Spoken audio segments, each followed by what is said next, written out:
Good morning, everyone. It's 7 a.m. on November 27th, 2024, and we'll call this meeting of the Fergus Falls City Council Committee of the Whole to order. Roll call, please. Here. Here. Here. Here. Here. Here. Here. Here. And we have a quorum. First item this morning is a discussion of the cannabis selection policy, and we will call on our Community Development Manager, Clara Beck, to lead us through that discussion. Good morning, Clara. Good morning, Mr. Mayor and council members. Okay, so it's been a little while since we've seen this policy, but the last time we saw it, the request was that we make it a little less subjective and a little more focused on the economic development of Fergus Falls. So what I did with this latest draft is incorporated some aspects of our business subsidy policy, and then also pulled some language directly from the state's website, the cannabis group website, to kind of give us a little bit more direction in what the application process is going to look like. So now we're reflecting what some of that application process looks like. So that's the draft that you have before you. Any questions or comments, things that you'd like to see changed? Thanks, Clara. You Go ahead. I kind of still wondered, like, how are we going to, like, on a business, it says, like, complete state license application packet, including business plan, security plan, blah, blah, blah. And then it says, like, there's 7 points, 7 points, 5 points, 16 points. How are we going to decide, like, who gets 1 and who gets 7? Well, that will be up to each individual member. So the way that this process has worked for other projects that we've done is you have a selection committee. In this case, that would be the city council members. And each of you is scoring based on what you think the application is accomplishing. And then at the end of that process, we aggregate all of those scores, and that gives us an idea of where an applicant is falling in everybody's scoring range. Right. And then we have discussions from there. Okay. And then my next question was, like, is this just for the retailer, or is this for kind of, like, right? We only have control over the retailers. Right. Thanks, Anthony. Clara, could you... Other questions, Mr. Mortensen? Go ahead, please. Clara, could you give me a little background to where this came from, how it got here, why we're at this stage today? Yes, absolutely. So, as you are aware, we will be beginning a licensing process sometime in 2025 for local retailers. They first apply to the state to sell THC products, and then the state reaches out to the city, and then we go through our own process to decide if we would like them to serve in town or not. We have the ability to restrict it to 1 license in Fergus Falls.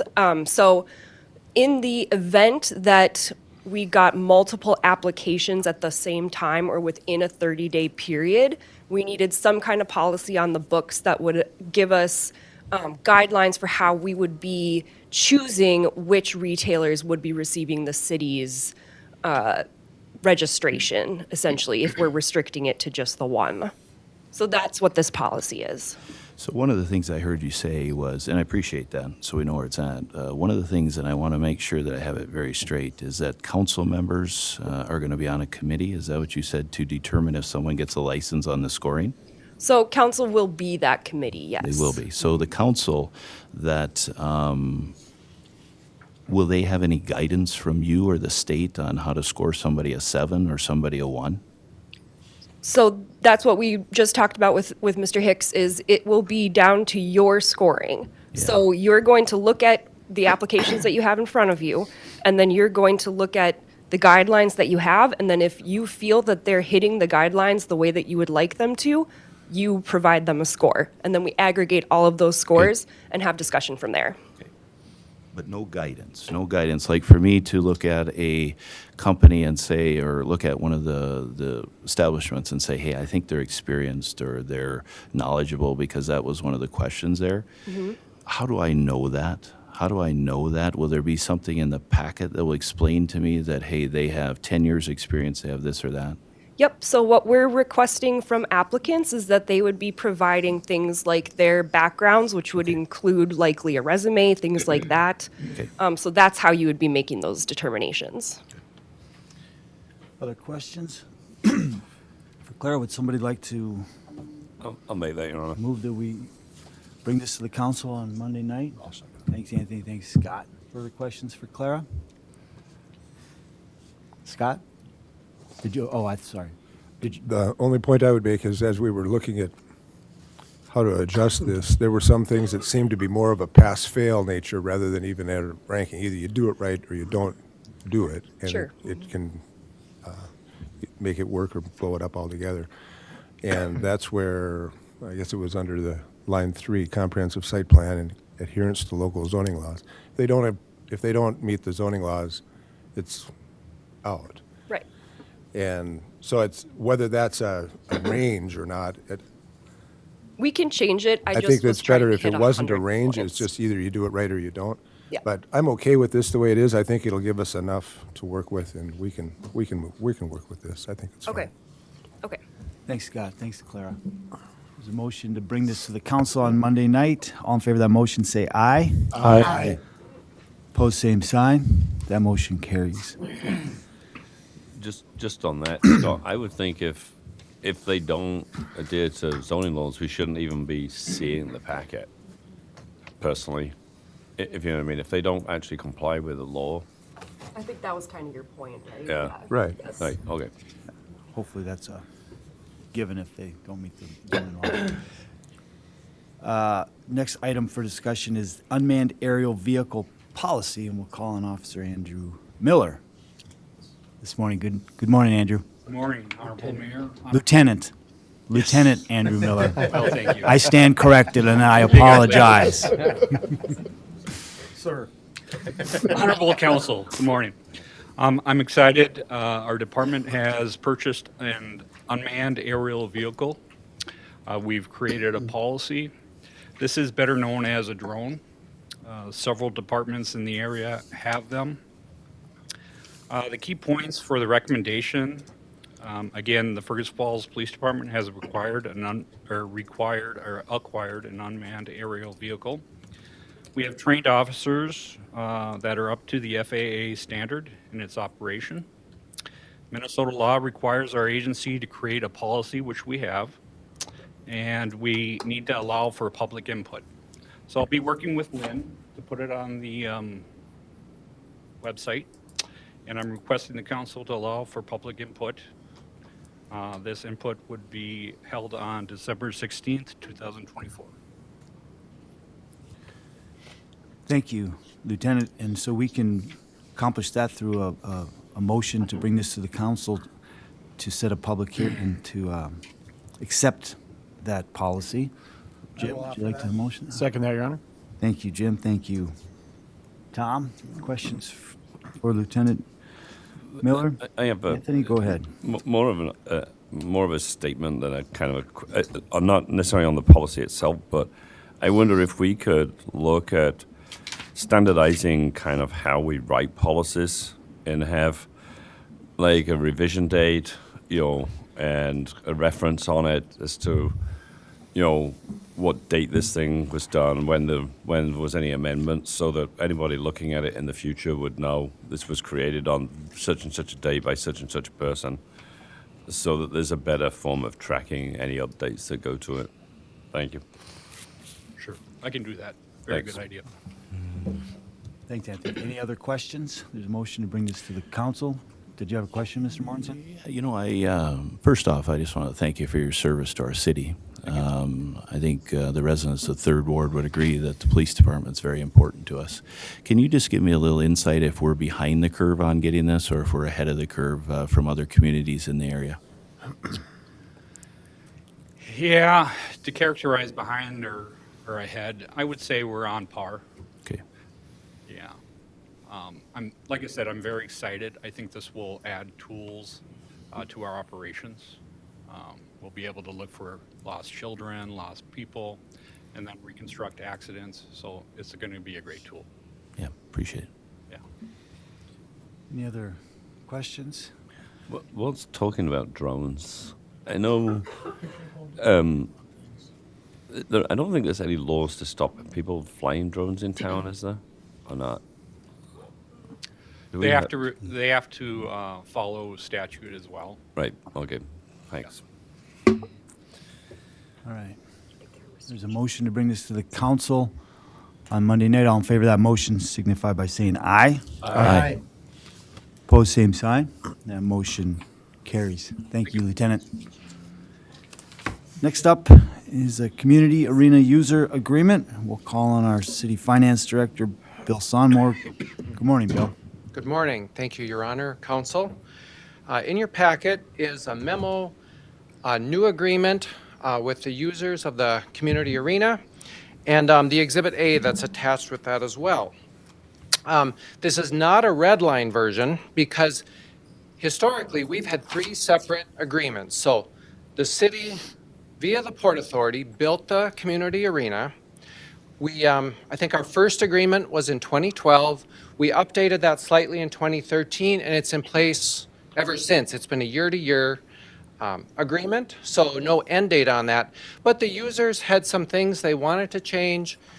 Now that the bonds have been paid off for a number of years, we could also remove a bunch of language like where you could hang banners and things in the arena, because that was restricted to certain areas of the arena. So it was time for an update and to actually simplify the agreement a bit. So again, it was an ongoing agreement with no end date.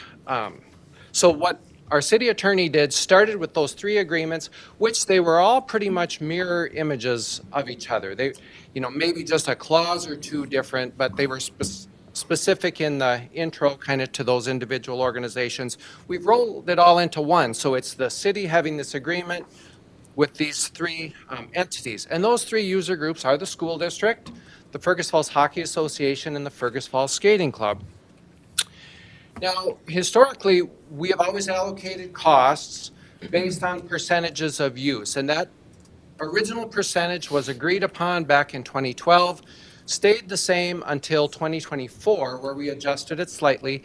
The city's percentage has stayed the same throughout at 17.5%. We're looking at that staying the same here, so we're really not changing the city's position. Yes, as the budget has gone up and the operational costs have gone up, our costs have gone up as a city, but our percentage allocation has remained unchanged, and we're all in agreement that that stays the same. And when I say we're all in agreement, city staff has been working with these 3 groups for months on this. Been meeting in this room.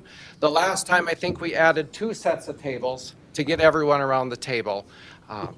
So Andrew, myself, Guy, Pam, Brent from the arena, Sandy, that's our staff members that have been meeting with them. Then we've had representatives from each group, kind of hammering through this a bit.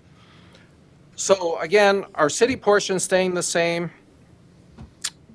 What we do is we put together an annual budget, and then we have to estimate what's the amount that we would have for summer ice when we have summer ice. Because, of course, we added the chiller we purchased from the school district, so now we can make ice all year round on our own. But like the school and the city doesn't really use ice during the summer.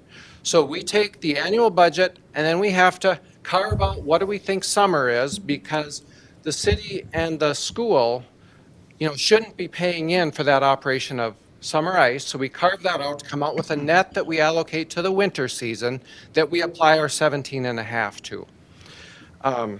So the agreement before you has all that in there. We've always done an operating cost reconciliation.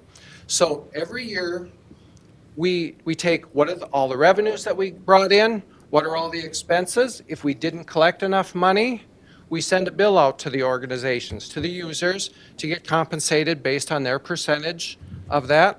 And again, we would share in our 17.5% for the year as well. On that operating cost reconciliation, we are changing the year. We've always done it on a calendar year. That hasn't always worked the best for the user groups, because if we're reconciling 2023 in the spring of 24, get the bill to them during the summer, well, they're wanting to set rates for their October 1st season. And we don't, if we're having cost changes in '24, we're not bringing that into, really into consideration. So I'm changing it to a year-end March 31st so that we can review that, hopefully have something to them by, say, June 15th, so that we can come to an agreement on what were those operating cost reconciliation, what do rates need to do. We would come back to the city council then to get approval of rates prior to that fall season, so that they can now set rates for their season, October, November, December, January, February, March.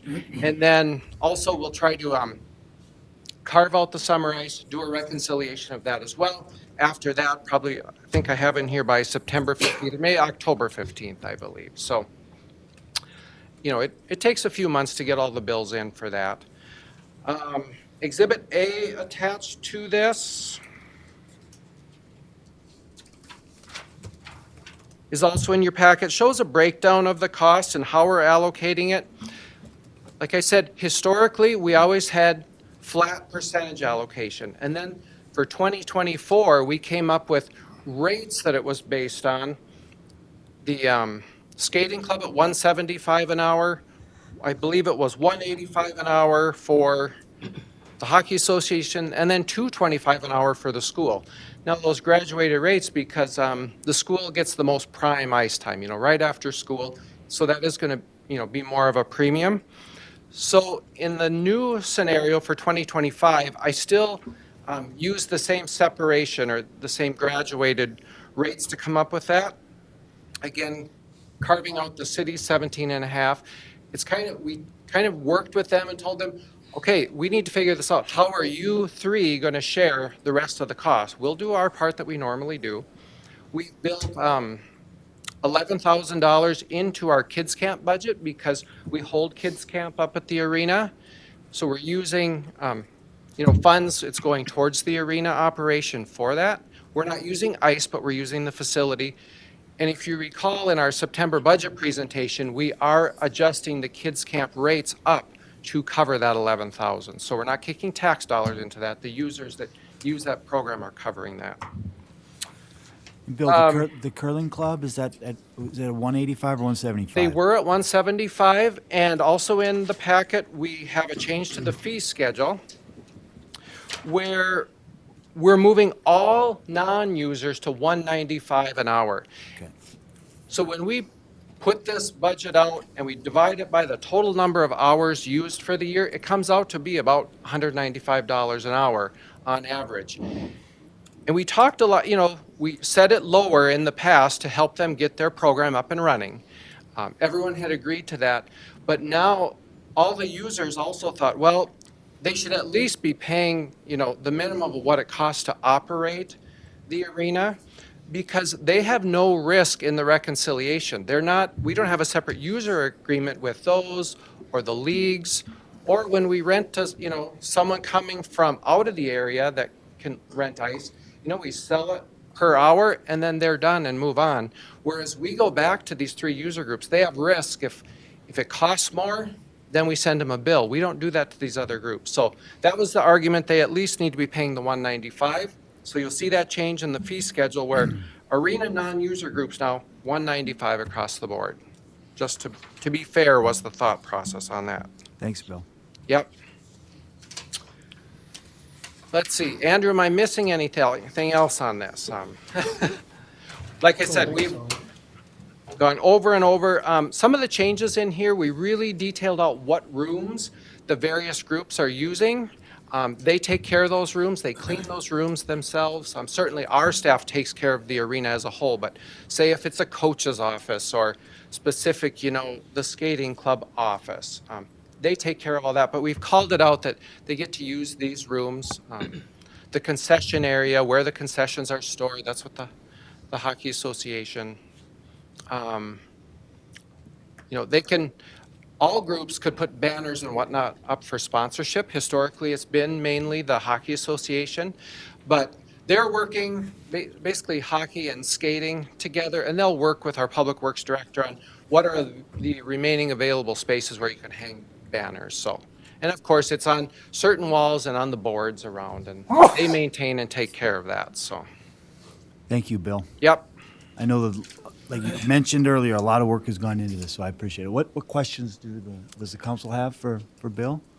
Your Honor, I've got a question, just so I'm up to speed and the people of the Third Ward are up to speed. You talked about, Bill, you go into that room, you had to add tables, and you had to hammer it out. Oh. And so all I want to know, and I think I know the answer to this, is you're hammering out rates and fees and different things. But the question is, are you hammering out the 17% or 17.5% of the city? So is that part of it or not really? Nope, that's not part of it, since that was where the council had put in originally. Okay. We just came in and said, we're not changing that, that's, again, the city will do our part, we're not looking at putting any more money into it. Yeah. But we'll maintain where we've been at. So, and I really have to compliment all the groups. Everyone worked together very well. A lot of meetings, but good meetings with them. So everyone came with the spirit of cooperation. So maybe me saying hammering out really wasn't a good term, but just working through even the language, Yeah. okay, what rooms are needed, and dollars, of course, is, getting through that. That's really where it always comes down to. So. No, I think hammering out's a good word. I just needed to be able to go back and say, hey, we've always done 17.5, and Yep. we weren't hammering that. We weren't trying to get to 15, and we got stuck at 17.5. Can you historically say that's where we've been all the way since the arena was built? Correct. Okay. Yep. Other questions for Bill? Mr. Layton, Thanks, Bill. You bet. I'm still an outsider. Looking from outside, there was a great deal of discussion on the golf courses funding of $43,000. Where are we going to get that? And that's not been handled well as well. This is the first time I've been exposed to the $96,000 or $97,000 going to the hockey. I would like to have the council have some conversation as to why it's 17, why it's anything, why shouldn't it be more? And to compare that to the other projects. The golf course, if you pay them $43,000, there's a huge benefit out there in real estate tax collections to the city. So if you were to look at a hole in a budget, I'm not a hockey guy, I'm not a golf guy, I'm a numbers guy. This 97 is gone, the 43 helping the city's equipment out at the golf course is a win-win situation. So I'd just like to see the council have more conversation on all these matters. Before it comes up, I think the meeting of the whole is a good place to do it. Thanks, Bill. Your Honor, thanks, Mr. Layton. one point I'll make is that I would challenge someone to find an amenity in Fergus that brings as many people to town to spend money as the arena.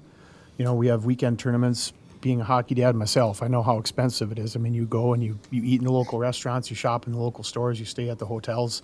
I don't know, Gene, I don't know if you, in your years of experience, have an idea of what that brings back to the community, but boy, oh boy, it's got to be a lot of money. So, I mean, we can't just look at this as a cost. We look at it as an asset that brings people to town. Our arena is about the nicest arena in the district, and it's something that we should be really, really proud of. And it's very, very well run. It's a great facility, and it brings a lot of money to Fergus Falls. So keep that. Look at the solution through that lens whenever you're discussing it, because it's a win for us. Thanks, Tom. One more question for you. I agree with Tom. The arena is not the question, but have we ever looked at upping our percentage? Has the council ever come to where we've tried to go to 25% to help this arena to even make it better, and the council has turned it down? Nope, we have not had that discussion. I can, Ben, if you want. Yeah, go ahead, When I Scott. was at the last meeting when they kind of hammered it out, I guess was the last agreement. All I said was we didn't, as a budget committee, we didn't want to have see any more of 17.5%. It was $97,000. So no, we didn't look at increasing it, because if we increase that, it increases our budget. And so I just kind of to answer Mike's questions, I told him, I said, you guys can do whatever you want, just as long as our number stays the same, so we can do it for a tax levy. And so that's kind of where that was at. So And they all agreed. They said it was, they didn't ask for any more. They didn't want any more from the city, so. Thanks, Scott. So we'd be looking for a motion to move this to the council for approval of this agreement. I'll offer that. Thanks, Jim. Thanks, Tom. Second. I'll second it. Yeah, we got a second over here. Any other questions? Scott, go ahead. I think as some of the discussion was just talking about the percentages and whatnot, I think it's important to also recognize the cooperation that the city has had with the school district on the chiller and all of the work that was done to just bring the facility up to a working, good situation. That was many years of trial and error in many ways, to get it right. And I think that it's been a good situation now. So I'll leave it at that. Thanks, Scott. Any other questions for Bill on this agreement? All in favor of the motion to move this to the council on Monday night, say aye. Aye. Opposed, same sign. That motion carries. Thank you, Bill. Next, we'll move on to a discussion of the capital improvement plan. And again, Bill Sonmore. Lynn will get it up on the screen here shortly, and we'll.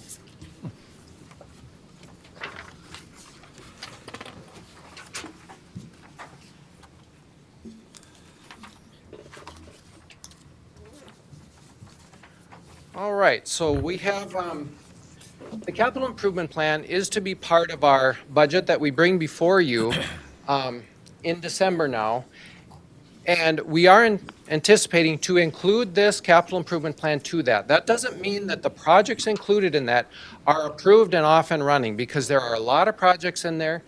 And I will preface, we'll want to talk about them more in the new year. So this is just kind of an intro today, not even really looking for any action on the capital improvement plan.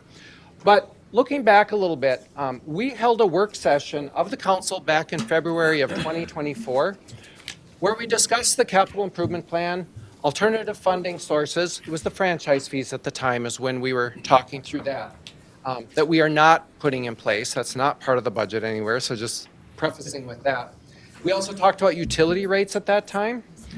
And if you recall, we talked about a baseline capital improvement plan and a fast track capital improvement plan.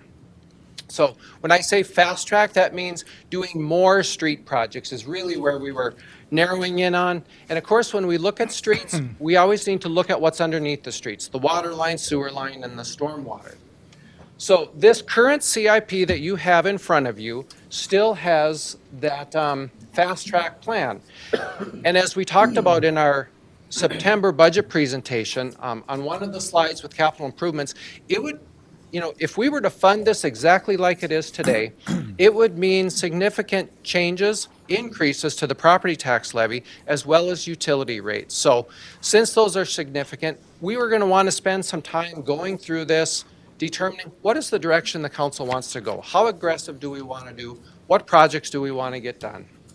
So that's why we say it needs to be reviewed, discussed, and approved by council prior to implementing projects, and then the related levies and the utility rate changes. Again, just an intro today. We're not looking for the answer today.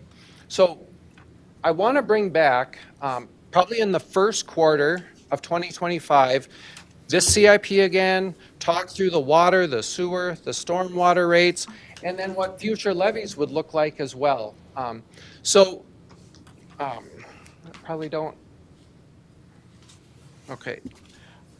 It's coming on the next presentation when we talk about the refuse fund, but we would look at if we make changes to our utility funds, the sewer, the water, the storm, we would do those in April. That's when we made those changes last year.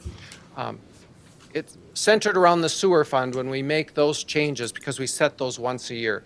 And again, we're putting in a new IT system come this late spring, early summer. So good to get those done in April prior to that as well. So again, we're going to come back to the city council in the first quarter, and then we'll do a deeper dive into the direction you want to go. So at a high level, what's in the capital improvement plan? And this, it's small on the screen, so I'm going to pull this to you. You have it in front of you, right? You have these copies, I believe. So you can see streets being the biggest portion of this, and this is for the 5-year time frame, $28,600,000 $733,000 worth of street projects. And you can see the water, the sewer, stormwater's down there a bit. We have airport improvements in there that are funded with federal funds, state funds, and then we do levy $40,000 a year as matching funds towards those projects. Our equipment in here at the $5.4 million, that's our equipment fund. Internal service fund, we own all the equipment for the city. We rent it out to the various departments. And, you know, when we include equipment, we are including depreciating that equipment, inflating it, because when you buy it again in 5, 10 years, it's going to cost more, and all the maintenance and fuel in that equipment gets built into those rental rates. Our parks in there, you can see at $4.5 million. That includes the $4 million grant from the state for the dairy property, for the trail system and whatnot. So of that $4,488,000, $4 million of that is that state grant funded. Fire department, we have a truck in there, and we'll talk more about that. Looking at bringing that in 2025. Ryan, how many years, is it a 2 to 3 year build on those? 2 to 3 year build. So we'll want to talk about that in 25. Do we want to, you know, make a commitment to that? The inflation rate on those right now are 8% a year. So, but when we make the decision and if we commit to it, then we get that price, right? So if we make a deal in 25, but we pay for it in 28, we're at the 2025 prices for that. And that's what we built in here. Solid waste is out at the landfill. We'll talk about that in the next presentation. Sidewalk, bike paths. I'm blanking on just what I have in there at the moment. And then buildings, various building improvements. That would have liquor store in there as well, I believe, some at the downtown, and then some parking lot. So when we talk about streets, the main funding sources for that, you know, we do have state aids we get, federal aids. We've used those on like Lincoln, Union Project, and Broadway, right, Brian? I think that we had federal apply to that. We also bond locally and special assess to benefiting properties. So those are, you know, the current funding mechanisms. So we'll talk through that in more detail as we go. The next one you can see, it's by year, and you can see we're heavier in 25. Again, this is that fast track or more aggressive plan. You can see what it would look like each year. And then there's the different funding sources that are currently built in.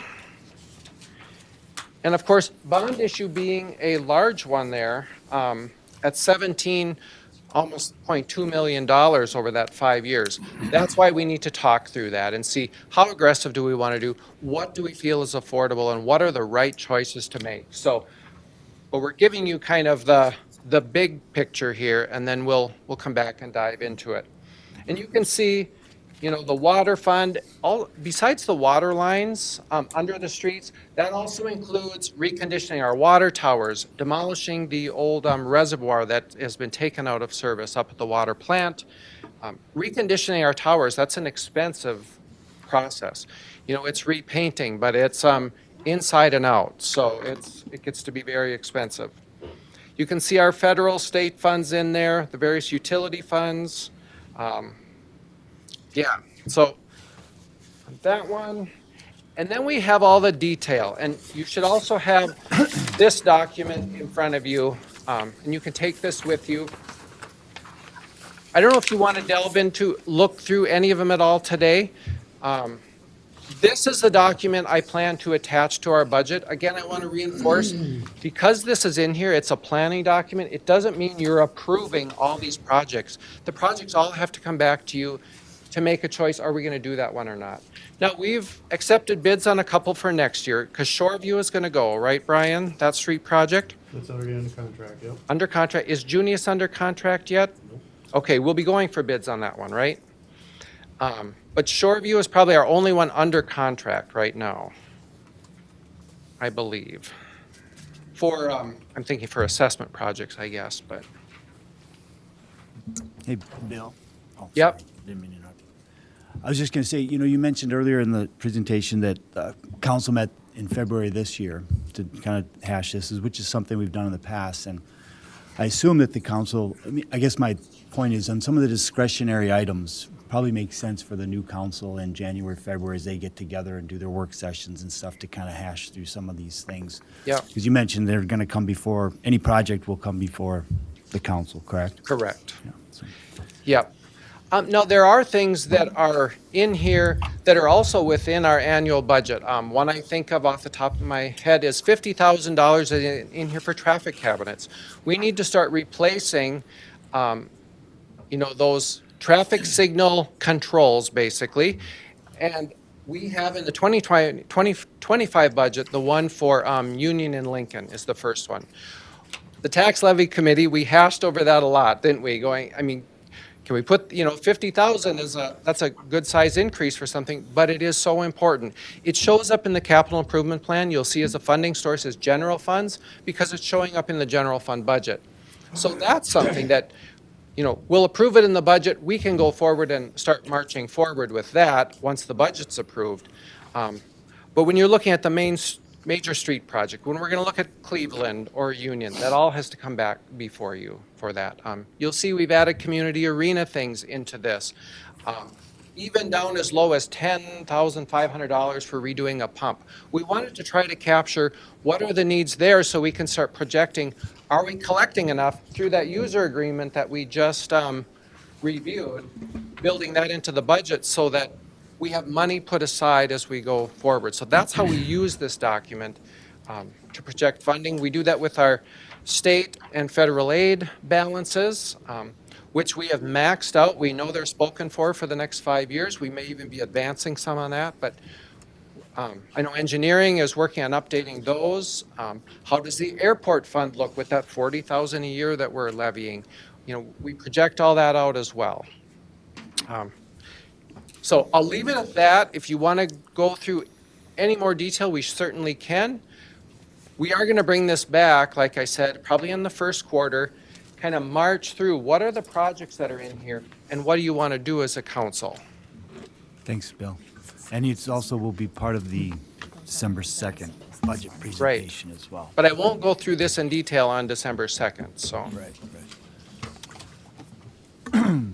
This is informational at this point. Questions or comments? Yeah, Just go ahead. one question, Your Honor, and this may be more for Brian in engineering because I know he's an expert in this and a great asset to our city, but have you seen streets like this always at that level of trying to fund, or has something changed over the last 4 or 5 years to have, that's a lot of street improvement right there.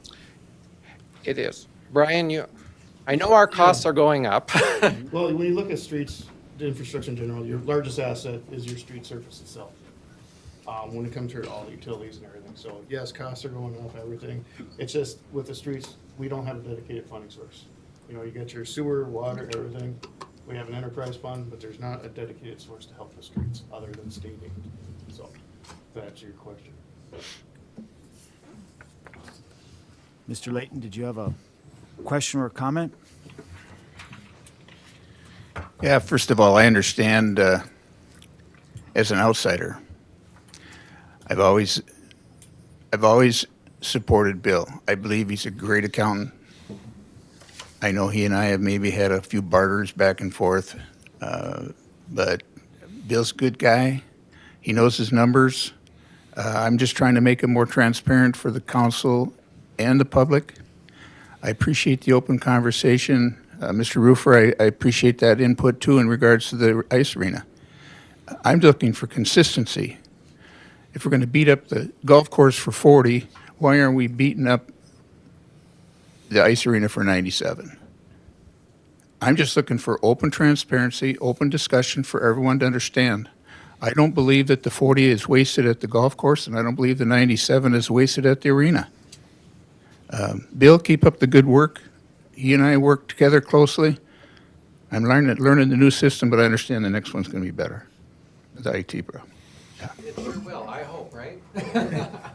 Thanks, Bill. Any other questions or, thank you, Mr. Layton. Any other questions or comments for Bill at this time? Okay, thank you. We will move along to the refuse fund rates. Again, an informational presentation, but floor is yours, Bill. Okay. Get this put up here, and you should have these slides also in paper in front of you. So I've talked about our various city enterprise funds. Our refuse fund has various businesses that we're running within that fund. So we have our garbage collection, where we go around with trucks the city owns, picks up that garbage. Recycling, of course, we have recycling service, the single sort that we're doing. The roll-off business, those are the large containers, the 20 yards and the 30 yards. They literally roll on the back of the truck and they roll off. That's why they're called roll-offs. And then demolition debris. So out at our landfill, if you're doing a construction project, the waste from that goes into a special cell out at the landfill. That cell is lined and it has a leachate collection system, so catching any of that runoff, and that goes through our sewer plant, right, Brian? We have to truck it to, Truck it to it. okay, we truck it. Not to our plant, to a manhole upstream. Okay, but then it goes through, okay.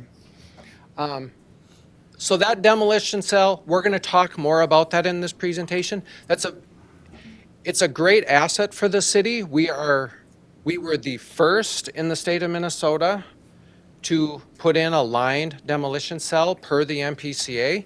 Very expensive, that's the part that's not so good. Now, others will have to, be complying with this in the future as their capacity is filling. Will some businesses stay in business, or will they invest in lined cells like we have? That remains to be seen. We'll talk about that a bit. Our other ones are our sewer fund, the water, and the stormwater. We're not going to talk about those here today. We're just talking about the refuse fund, because we do want to look at making changes here and have you approve rate changes with the December budget presentation for the refuse fund. Again, refuse is not tied to the street projects or the lines under the streets. It's, a separate business. All right, the average utility bill. You can see garbage, then the disposal. So when we go and bring the waste to the Otter Tail County Transfer Station, Otter Tail County bills us, and we pay a disposal charge. That's why that shows up on your utility bill as a separate line item. Waste management tax on those two lines above. Our recycling fee at $7. Tree management for managing the tree waste at the landfill. It's not for our tree trimming program. It is managing it at the landfill. And then the sewer, the water, and the stormwater fees for a monthly total of $126.63. Now that's maybe a little bit higher than average. We choose $6,000 because an engineering company called AE2S, Advanced Engineering, does a survey over, I believe it's a 5-state region, I think, at least 5. And they use 6,000 there. So for comparability, we've always gone with our 6,000 comparison. And here's that slide from their study. You can see kind of where Fergus Falls currently resides with our water, sewer, and stormwater rates. So always a good perspective. We don't want to necessarily be at the low end of that, because that would mean then we're not putting enough money away to fix our infrastructure. Middle of the road is kind of a good place to be. And we probably don't always want to be at the high end either, just for obvious reasons on that. But it's all cost driven, of course, with what the projects we need to do. And these other cities, they've probably redone significant amounts of infrastructure recently too. So the rate changes, refuse rates. So we last changed in April of 24. We are looking at implementing these in January of 25. Tree management, in our projections, we put it out another year to 26. We'll look at that. The roll-off and the demolition, looking at January, but then water, sewer, storm, looking at pushing that off till April. So it's a year from when we last did it, and it also coincides when we normally set our sewer rates based on the winter usage of water in homes for the sewer. So the refuse fund, again, we have our collection and disposal. Under recycling, we include the recycling program, recycling out at the landfill where people bring appliances, different things like that in that get recycled. The tree management also is under recycling. Then we have landfill, roll-off, and then the demolition cell.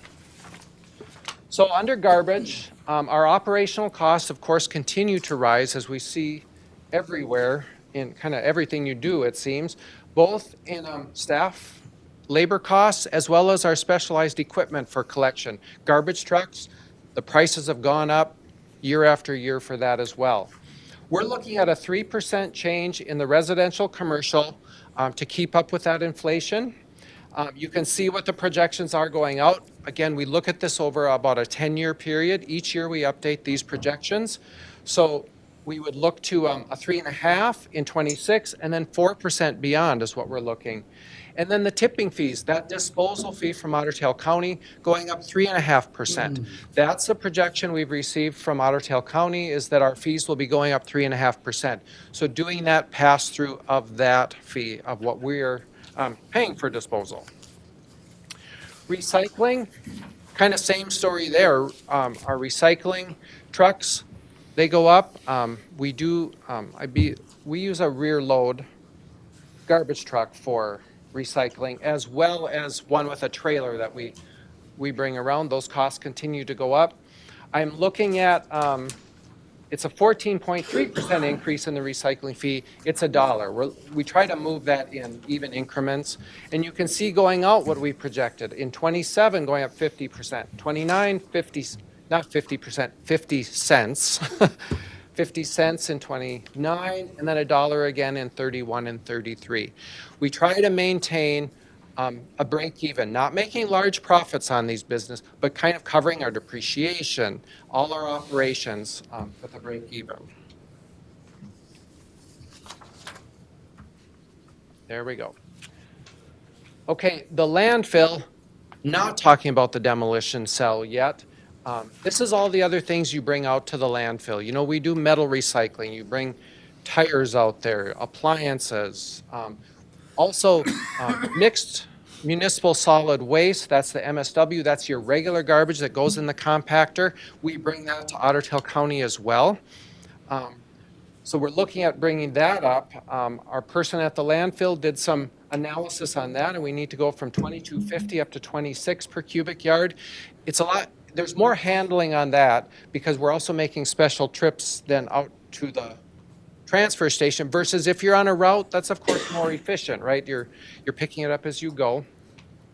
And then garbage bags that are brought out, I'm moving from 4 to 6 again for those increased costs. And 6 is the cost at Otter Tail County as well, right? So trying to stay in line there as well. So that's, the various landfill things, excluding demo. Roll-offs, we're looking at a larger increase in roll-offs. We've purchased some new equipment. Again, these are those 20 and 30-yard dumpsters that we have to have a specialized truck for dealing with these. These are for contract jobs. You know, you're remodeling your house, you're doing a job, you're calling for one of these large ones. They're done on special picks, so they call in, hey, it's full, can you come and get it? We go out and get it. So when we analyze those costs, we're actually falling behind on that. And with the price of the new equipment, the depreciation is higher. To cover that equipment cost, we need to go up. So, and dumpsters, again here, we have a dumpster route that's with our normal route. This is the dumpsters that are, again, like special picks. You know, bring me out a 3-yard dumpster for a week and then come and get it when I call you when it's full. That's what these fees are. So we're looking at going from 18 to 20 for the rental of that dumpster, and then 46 to 50 for those pick charges for that dumpster. Now the roll-off fees going up 40% on that is higher, and then 10% in 27, and those other years going out. The next slide does show some comparison on this. I wanted to say, how do we fit with other local providers? Now, we're the only ones, we have a monopoly on this, you only can use city services. But if you looked at other local providers in the region is what I looked at. So the first one at the top, you can see a 20-yard is 960 versus currently we're at 553. The other one is 826 versus our 553. And then the 30-yard, 1,320 927 versus our 687. So to give us some comfort level that we're not out of the ballpark. I mean, because when I saw we needed to make a large increase in that, I wanted a little self-check. Now, we should be less than those others because we're in town, we're not driving across the county, providing some of this service. But this is based on a cost basis. That's where we are proposing bringing those rates up. These rates include the disposal on this as well of what's in there, because the outside providers, they're saying it's X tons, whether it's full or not, that's what you're going to pay for that service. Ours, we do weigh it when we bring it out to the transfer station and charge based on actual tonnage. So we did an estimate of that tonnage in our rates there. Just a point of clarification, because someone asked me about this the other day. There is a local provider in the city. 20 years ago, in 2006, we passed an ordinance to allow them to operate within the city For limits. building waste Building disposal. waste, Yep. yeah. Which is that included in here? Yep, that would be, So Yep, that would be- the city is competitive and below, so that Correct. The Good significant point. increase does fall in line with market rates, and it's not a monopoly in that sense. I just want to make that point yeah. because someone Because just if asked you me were about that the doing a other day. project and had building waste removal at your house and you used an outside providers, it would be, those top two would be options. Right. Versus what we have here, so. So just the word monopoly just kind of, I just sent a trigger. Thank to you me. for, Yeah. yes. It's on the municipal solid waste side, the regular garbage where, and of course, we've looked at that in the past, and if you were to allow lots of vendors in, then you would have lots of trucks going, you'd have 3 times the amount of trucks using our roads and whatnot, is some of the thought process on that. All right, so that's roll-off. Okay, into demolition. So we own and operate, we talked about this fully lined demolition site with the leachate collection system. Our current demo cell is projected to reach capacity in 2025. Brian has been working with, is it Houston Engineering? On designing the expansion. I know we've talked about this in the past year. And Brian could talk a little bit about that this morning too, where we're at with that project. But we're looking at reaching capacity, so we need to work on our expansion in 2025. Our outstanding bonds on the original build-out of the demolition cell, we still owe $905,000 on that, so just as a point of reference. Now, I forget what the original amount was that we issued for that, but I think those bonds were from, is it 2018? I'd have to look. So construction of the new cell in 2025 is projected at $1.1 million. So very expensive. Everything with that demolition cell is very expensive. The project, that then cell that we build now would reach capacity anywhere from 2033 to 2035. So that 8 to 10 years it takes to fill. And then continued expansion, it's a significant investment, and it's going to result in increases in fees. We're not looking at recommending bonding for this size because we don't want to issue bonds for something that's just an 8-year fill or something that's really operational, so we're trying to cover that in rates. So we'd be spending cash down now, building that up through rates. Also, when we do that expansion again in 2033 or 2035, it's of course going to cost more. We are inflating this 1.1 up 5% a year, and we're building that in the rates as well so that we're putting that cash aside over the years so that we have that there in 2035 to expand it yet again. And then regionalization of demo may be a thing. We have met with Otter Tail County probably 3-4 times over the past couple of years to talk through this issue because our rates are so much more expensive than if you were going to go elsewhere around the region because we're the ones with that lined cell. Now, others are going to have to get there when their capacity is filled. So could Fergus be a regional destination for this in the future when other cells close? It's quite possible. So here's a picture of where we're currently at. You can see that 3A footprint in the upper left corner. That's what we're current filling right now that we think will be full in 2025 or approaching, and Brian, step in if I misspeak here. That's correct. What is shaded in the red color there is the expansion that we're looking at in 2025. Now, when you get out to that 2033 to 35, we'd also start doing some closure, covering up the previous cells as well. We have about 155 built in out there to start filling that in, because it's going to kind of, as you go, you're going to have 2 open for the majority of that time, and then you'll start backfilling. Do you want to talk any more about with the design and when we'd look at going for bids this spring, I suppose? Yeah, we'll be going for spring. I'm intending to come in January for authorization advertising that, so we'll have more information on January Okay. for it. How many years did it take to fill the one that we're using now? No, we haven't quite filled it. I gotta look at, I'll get back to you on that. When did we start filling it? I was thinking, was that 2018? 18. 2018. I think. Yeah, probably about 2018. And you look at this here, this footprint, it's making an assumption 14,000 cubic yards annually.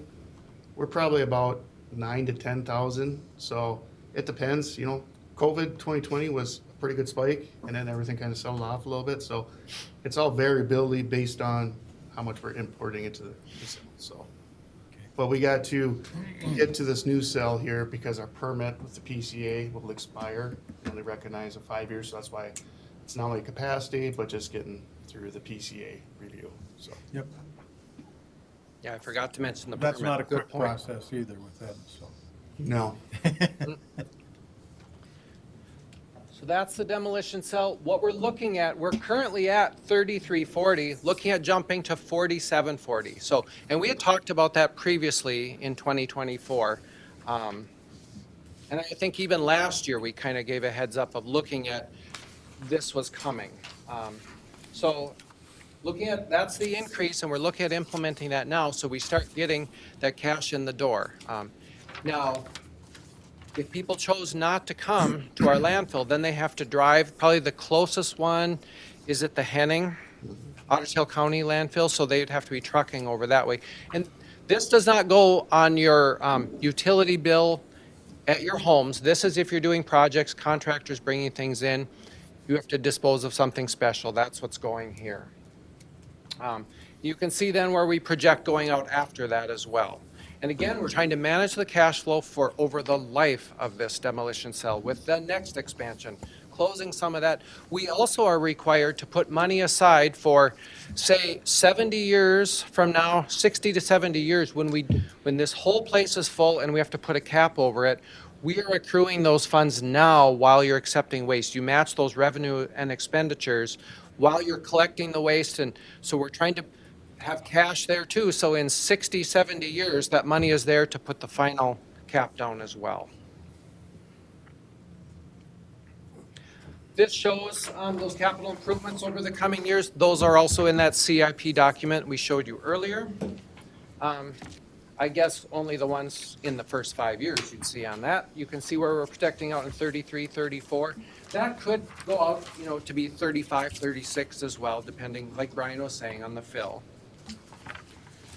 Okay, current refuse operations, you can see where we've been. We're forecasting 2024 to end the year at about $184,000 to the good. If you did nothing with rates on anything, but our costs continue to rise, you can see where the change in that position would ultimately be negative $767,000. These are those typical graphs that we showed you when we talk about if we don't do anything but costs go up, of course you're going to just continue to lose money. Should flip to the next one. Come on. Lynn, can you make it go down one? There we go. The cash balance then, the same. Of course, if we're not changing rates at all over the life of the refuse fund, you'd be spending your savings account and ultimately you'd be $7 million negative in 2034. Oops, go back up one, thank you. And this is then if we do revenue increases that we built in over the 10 years to manage the cash balance. And yes, the cash balance is going up, but remember that next demolition cell, we're inflating up as well, up to like $1.6 million. And then you're gonna spend that down in those years and start coming up again so that, you know, we're putting the cash aside for it. Down one more.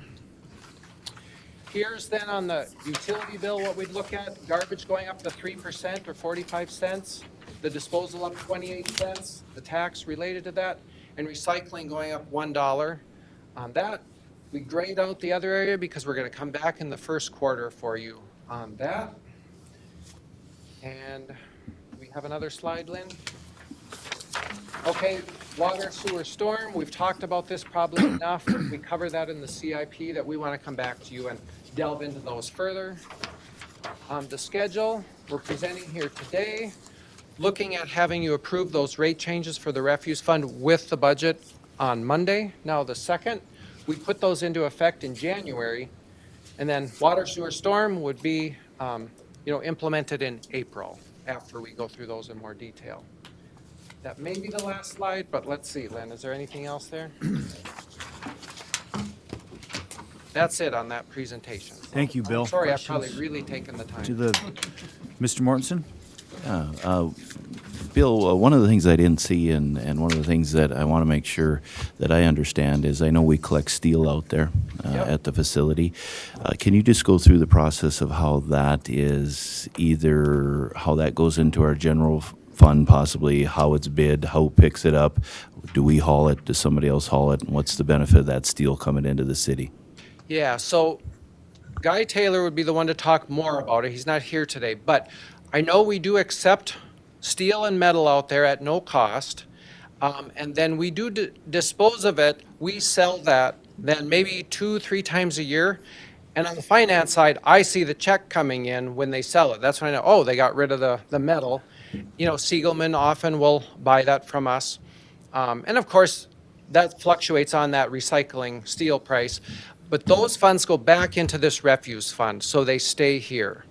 Now we do, you bring up a good point when you mention general fund, because all these enterprise funds, we do make transfers out of these funds to the general fund, which do help on taxes, but we're transferring the funds for things we can account for, you know, their technology needs, you know, all their computers. It's all done through the general fund, but we charge them their fair share and the liquor store as well on that. So, and we could show you all that too of what, how much we're transferring from each one of those funds, but it is significant that goes towards, I think in total it's in excess of $2 million a year that goes into the general fund as revenue from these various funds. Other questions for Bill on this presentation? Thank you. Thank you, Bill. Thank you. Next, we'll move to Fergus Falls Municipal Airport need Consultant this? Services discussion. I'll leave it on. And we'll call on our city engineer, Brian Navarro. Good morning, Brian. Thank you. Good morning, Your Honor and council members. Yes, the memo before you is in regards to the Fergus Falls Municipal Airport Architect Engineering Services for airport projects. Federal regulations require consultants I follow a qualifications-based selection system, QBS, for selecting consultants for projects funded at the Fergus Falls Airport, in particular with federal funds through the AIP program. This solicitation, we have to have the consultant retained on a 5-year basis and everything, and we're up to that 5th year right now. So I must get this process done by the FAA. The FAA provides guidance for this I must follow, and it strictly says in there too as well, consultants must be engaged on the basis of their qualifications and experience with fees determined through negotiations following the selection process. So therefore, in the coming weeks, I'm going to disseminate the request for qualifications to our local Fergus Falls Journal newspaper and our first-class city of Fargo-Moorhead Forum for the solicitation.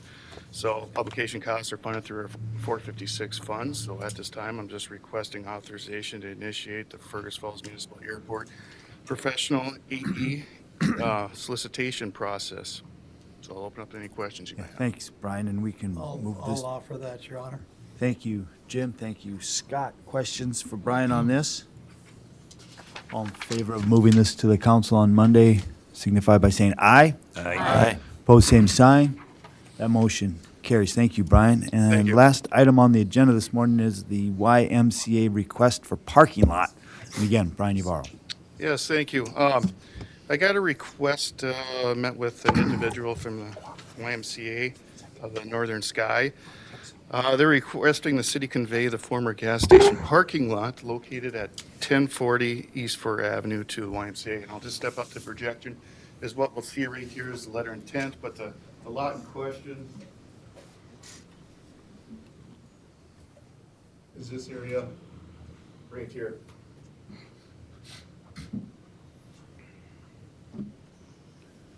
So, like I said, this is located north of this facility. In 2015, the city acquired this through tax forfeiture with a state condition. The city will create a trailhead for public parking in this area, which was memorialized in a resolution that's also attached for your review. To date, this lot is undeveloped and is generally not utilized by the public. The adjacent trail corridor is undeveloped, and I also believe, too, the city has priorities of other trail networks. Prioritize them in towns such as Glacier Ledge Trail along the river and everything. Not to say we couldn't do this, but there's simply no funding identified for improving this trailhead at this time. So, as noted in their letter, the YMCA believe this lot will enhance their operations and facility. I think it's very enticing from my perspective that the YMCA will agree to improve and maintain the lot at their expense, and they'll also allow the public parking for the trailhead as intended by the state. Like I mentioned with the condition on the conveyance to the city, there's a few options we may have to look at using our lobbyists to petition the state for a change in the removal of this deed condition so we can convey it, or possibly a lease option. We haven't done enough research at this time, so that's why I just approaching this council right now and see, number one, do you want I'm requesting a resolution accepting the YMCA of the Northern Sky letter of intent for this former gas station parking lot. And then also, my second action is perhaps a motion directing staff to develop conveyance options, as I noted in this memo, to be determined. But just open up to any thoughts and ideas. Go ahead, Jim. Is the DAV going to be able to keep their clothes bins on that lot? Oh, I certainly believe we can work through that, absolutely. Although, good point. But yes, I believe we will, There's a lot of clothes go in there, so. sir. Would someone like to make a motion that we allow staff to continue working with the YMCA and I'll make that, Your Honor. and the state to develop options to bring back to the council? Thank you, Anthony. Thank you, Mike. Is that a second? No. Okay, no. someone like to second the motion? I'll second Same. Okay, yeah. Go ahead, Mr. Mortensen. Your Honor, what I'd like to see is this entails kind of the roundabout. This entails a bigger deal that's going on in that region at that time. If there was no changes to a roundabout occurring in the city, this would be a straightforward project to me. But one of the things that I'd like to see, if Andrew could bring back to the council, or at least get out to the council before we make a decision on this on Monday, is I'd like to see the Fergus Falls and the Otter Tail County agreement on that roundabout to make sure that I can look through what's going to occur there to see if it's going to change the value of this property that's there. The other thing that it would be interesting to see is just the terms of the grant for that roundabout for us, to see how that could affect this particular piece of property in there. And I had heard, and I don't know, I don't want to speak for anybody in the city or the county, that maybe this roundabout was delayed a little bit, and so I'd like to take a little time to be able to see those before Monday if we could, to do that. Is that a possibility, Your Honor? Yep, thanks. And Brian would have that, right? Yeah. That I can provide information. all that information. Definitely. And just so we're on the roundabout right now, I just want to, the plans have been submitted. The Otter Tail County is the lead. The plans have been submitted, and I plan on actually coming back at the next committee meeting, indicating, I believe the county, I don't have this precise date, but can probably look to accept bids in January or early February, but I'm getting a confirmation. But yeah, I have the agreement and all the plans, submittals, and everything as well. I can provide that. Certainly have that public information available. There's a motion to move this to the council on Monday evening for consideration. All in favor of that motion, say aye. Aye. Opposed, same sign. That motion carries. Don't believe there are any additional agenda items that I'm aware of. Unless question. Oh, got one down here in Just, the end. it was brought up to me this last week, again, about the 2-hour parking signs on Main Street on Lincoln, especially in the last block on the east end. They're having a hard time, the businesses are having a hard time for their clients to find parking spaces to come to the business.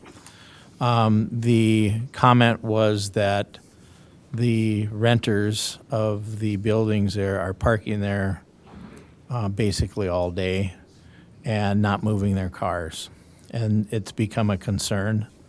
And I was wondering if we could talk about that maybe in the future, about putting back a 2-hour parking limit there. Because I believe the signs are gone. Yeah, Your Honor, if I may, I believe, this topic's come up quite a bit, and I believe even Public Works or even Kyle Berggren is Yep. a valuable resource, that could provide some historical and maybe Yeah, speak with them about that. because it came from a business. Yep, certainly. Yep. So just so we could look at that. Yeah, we can maybe have the chief weigh in on that. I think in the past, it's been a matter of enforcement. The signs are there, it's a matter of enforcement. So anyway, we can bring that back. Thanks, Al, for that. Your Honor, I don't know if it's the right venue or the time to do this, but before I came on the council and yourself, the mayor, were talking about a purchase of the mall. I'd like to see if that's something that can be updated either at Monday's council meeting or at some time, just to kind of know where that is. Yep, we'll definitely be bringing that back because there's a purchase agreement that the council's entered into with a December 31st deadline. So we'll definitely be addressing that in the month of December. And with nothing else to come before the council, we're adjourned.